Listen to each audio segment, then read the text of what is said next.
I'm a, I don't know if I want to necessarily. Um, I like to think myself into a thug culture, right? So Okay. I don't think I would want to necessarily be a victimizer and take what the oppressive culture has given me or placed on me and then flip it. I would like to call it a victor, right? Like, how can I take Mhm. it from being victimized to being victorious? Right? How Okay. can I take what it looks like, for me as thug or coon or whitewash to take that and say, how can I flip it to become victorious? Mhm. But in order for me to do that, I have to be honest about the roots of it, and that's the hard part, Stephen. Man, it's the hard part is the fact that when I look at myself, right? When I look in a mirror and I look at myself and being honest with myself, the hard part is saying, I have to undo me. Right. I have to undo my thinking.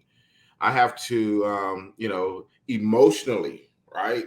I have to historically, emotionally, physically, spiritually. I have to undo a lot. And so, in order for me to go from being a victim to being a victor, I have to start with just breaking down this whole Western idea of who I am, because Mhm. both of them on both sides, it's a Western idea of what it looks like to be a thug or a Right. warrior or a soldier. It's a Western idea of what it looks like to be a man, right? Or successful, right? Someone who is able to pull themselves up by their own bootstraps. That's a Western idea. That's Right. not an African idea, right? An African idea is we all in this together. We pull each other up. Right. There's no me pulling myself up by my own bootstraps without me thinking about you. So if I'm pulling myself up by my own bootstraps, I'm actually pulling myself up by the bootstraps of my ancestors, right? And Right. so, I have to undo white thinking, Eurocentric thinking.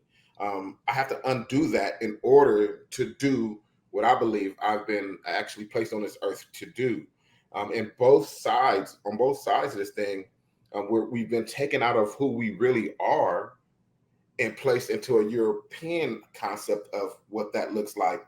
And if we get back to our roots, from an African perspective, from even a Christian perspective, it's communal. Mm. It's never me, myself, and I. It's always about us, right? And so, that for me, in order to go from being a victim to being a victor, I have to undo this Eurocentric thinking, this whitewash thinking, this caveman thinking. You said a lot there. You said a lot. Since you want to tap in. Yeah, I jump in with this one real quick because I agree with pretty much that whole statement he just made. I think at the end of the day, it's important to recognize that both of those whether we want to call it a sellout and a thug or whatever we're going to call it, if they are victims, it's almost as if it also became a survival tactic in their environment.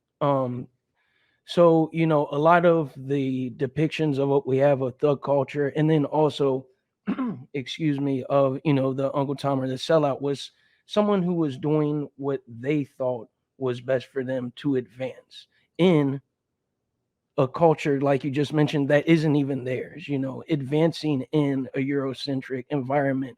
So you went this way or you went that way to do it.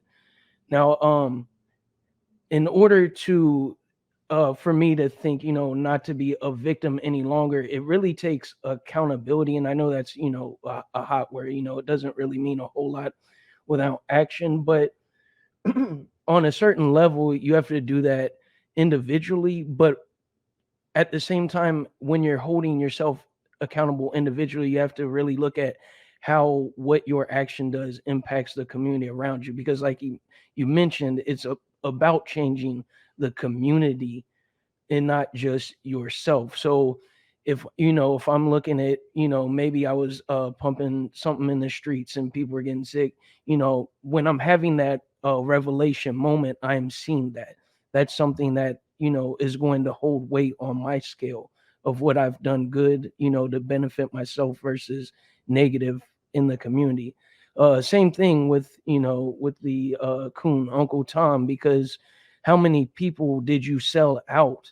And a lot of people say like, oh, he sold out, but what the real damage is that you sold out your own people, other people, to get ahead of them.